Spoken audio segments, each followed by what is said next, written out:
Ating himayin ngayon kung paano ang isang high-stakes na whistleblower story ay gumuho sa loob lang ng napakaikling panahon. Ang kwento sana, ilalabas nila ang isang malawakang sabwatan pero sa huli ang nabunyag ay ang mga butas sa sarili nilang salaysay. Isang araw lang. Ganun lang talaga kabilis gumuho ang buong kwento. At yan yung titignan natin ngayon. Okay, simulan na natin. Himayin natin to. Unahin muna natin, syempre, yung bombshell accusation mismo. So, eto yung eksena. May press conference si Ate Levy Baligod. Kasama niya, 18 katao na sabi nila mga dating Marines daw. Ang bigat ng bitbit nilang kwento, 1 trillion peso conspiracy. Grabe! Ang mga sangkot daw mga matataas na opisyal ng gobyerno na tumatanggap ng kickback mula sa mga flood control project. Imagine yon, trillion pesos. Sobrang laking alegasyon, di ba? Pero alam mo, hindi nagtagal yung excitement kasi biglang nagsalita ang Philippine Navy. At dito na nagsimulang mag-iba yung buong kwento. 18. Yan yung numero. Tandaan nyo yan. 18 supposedly dating Marines. So anong sabi ng Philippine Navy? Well, dito naging sobrang interesante. Kasi chinek nila yung records nila. At ito yung lumabas. Sa 18 yan, 4 pala mga impostor. As in, never naging parte ng Navy o Marines. Yung karamihan naman sa natirang 14, dishonorably discharged. Yan yung pinakamabigat na parusa sa militar, ha? Iilan lang pala talaga yung totoong retirees. Tapos, may 2 pa, hindi naman pala Marines. Taga-Army pala sila. So parang, ano ba to? At hindi lang yan. Ang mismong komandante ng Philippine Marine Corps, si Major General Vicente Blanco III, naglabas ng napakatinding statement. Sabi niya, yung mga taong to, wala silang no moral authority para gamitin ang pangalan ng Marine Corps. Ang tindi, di ba? Oportunista pangaraw ang tawag niya sa kanila. So anong ibig sabihin ng lahat ng to? Simple lang. Sabi ng AFP, kahit pa sabihin nating totoo yung kwento nila, ang status nila ay mga pribadong mamamayan na.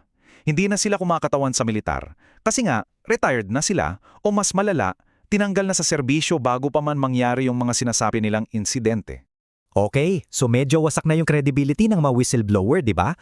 Pero teka, meron pa. Ito na siguro yung pinaka nagpapabagsak sa buong narrative, yung Delima problem. Okay, tingnan nyo tong timeline na to. Ito yung parang game over sa kwento eh. Si Leila de Lima nakakulong mula 2017 hanggang 2024. Yung alegasyon ng pag-deliver ng pera, kailan daw nangyari? Between 2022 and 2025.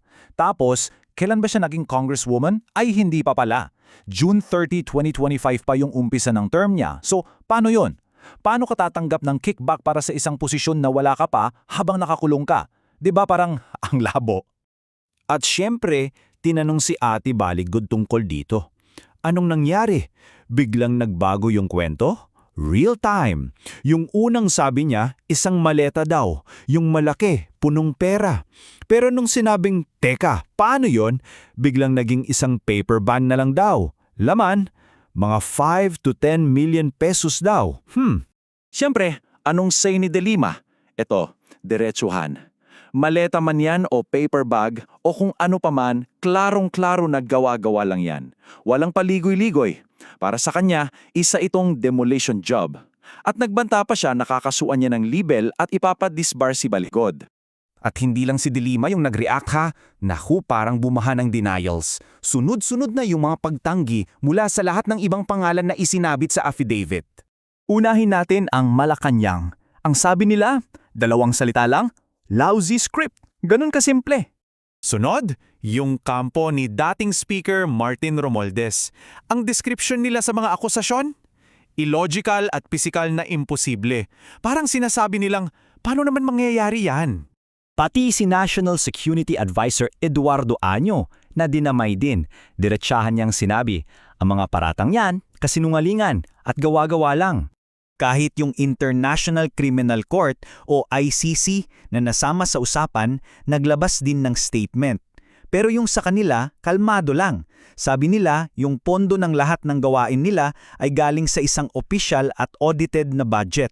In short, hindi sila tumatanggap ng kung ano-anong pera sa labas.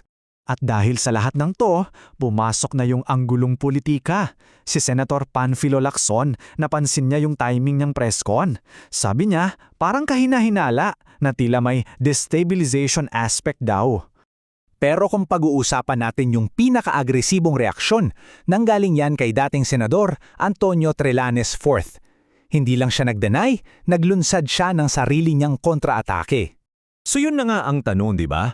Nagkataon lang ba ang lahat ng to o isa ba itong planadong demolition job?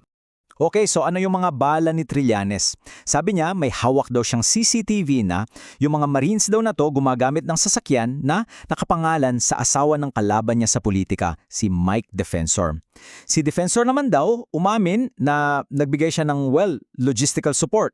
So ano raw ang totoong motibo? Ayon kay Trillanes, para piliting magka-mistrial yung kaso ni dating Pangulong Duterte sa ICC.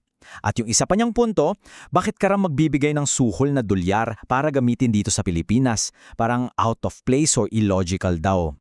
At ang huling hirit ni Trillanes, isang matapang na banta. Sabi niya, hindi ako magpapadistract, hahabulin ko kayo. Talagang nangako siyang kakasuhan niya lahat ng sangkot sa sinabi niyang imbento lang na kwento. Kaya sa pagtatapos ng pagsusuring ito ang tanong na maiiwan sa atin. Pag ang isang kwento ng whistleblower ay ganito kabilis gumuho, ano ba talaga ang sinasabi nito tungkol sa politika na naglalaro sa likod ng lahat? Ano sa tingin nyo?